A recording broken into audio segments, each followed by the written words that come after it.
Prepare for state of emergency in the party to relieve you out of Ruto's government.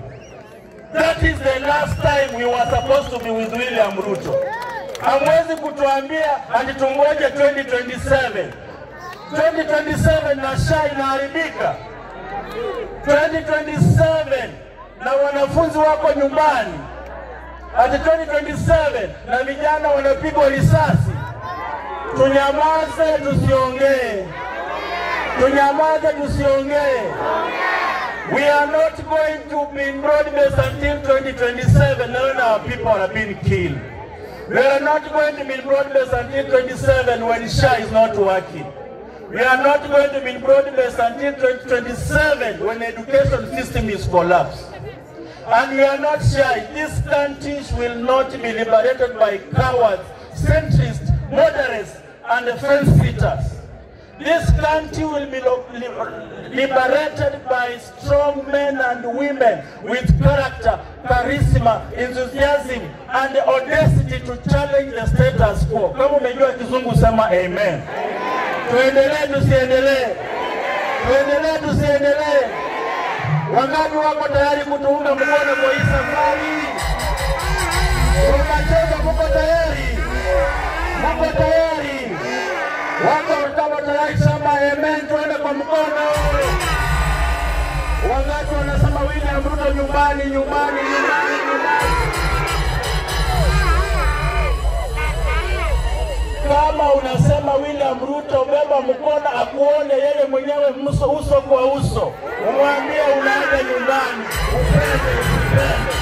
Onyesha kidole. Onyesha kidole. Anaenda endi. Anaenda endi. Anaenda endi. Edwin Sifuna, you are a senior leader in the Senate. You know the standing orders. This is the first time a president is using the State of the Nation address to launch a manifesto for his re-election. Hijawahi fanyika. A State of the Nation ni kusema yale mambo serikali imetimiza. Huyu jamaa anatumia kikao ya wabunge to launch his campaign, na kuna wabunge hapo ndani wanampigia shangwe.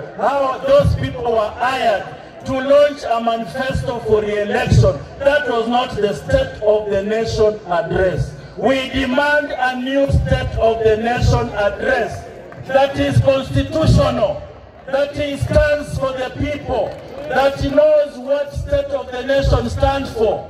This is the first State of the Nation in the history of mankind to be used to launch a manifesto for the re-election of a failed president. Huyu jamaa aenda asiende. Aenda asiende. William Ruto, you are going to be an example of one-term president. Raisi wa Kenya wote, kama hata perform, kila raisi ambaye atachaguliwa Kenya hii, kuanzia kwa William Ruto, atakuwa anaenda kipindi cha muhula wa kwanza unless he performs. Atakuwa anaenda muhula mmoja unless he performs. You are going to be the example of first-term president from now onwards. William Ruto aende asiende. Aende asiende. Wangapi wamechoka na hii serikali? Tuone kwa mkono. Muko tayari? Muko tayari? Kisi fire! Fire! Fire! Mimi nitatoa shilingi zangu 1,300.